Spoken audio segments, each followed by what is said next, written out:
Video on that coming soon.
All right, so we're down the field where we're gonna spread this load. This was one of our pumpkin fields from this year.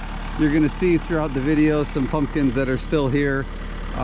Throughout the season, some of them got eaten by moles and mice, and some birds got into stuff, so they all didn't get picked, which is fine. You always have that.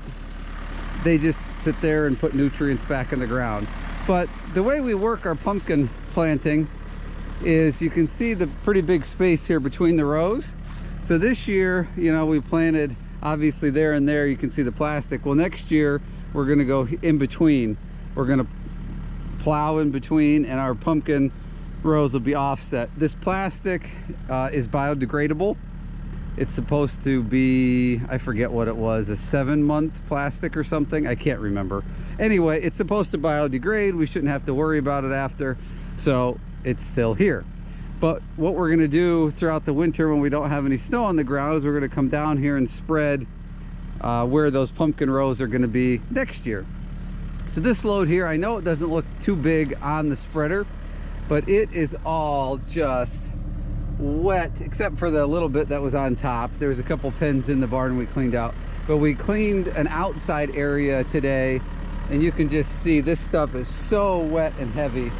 I think we're going to struggle a bit spreading it. I think we're also going to have to turn this down. Right now we're set on 4. I think we're going to have to crank that down because this stuff is, it's heavy. So let's fire it up and get this load off of here.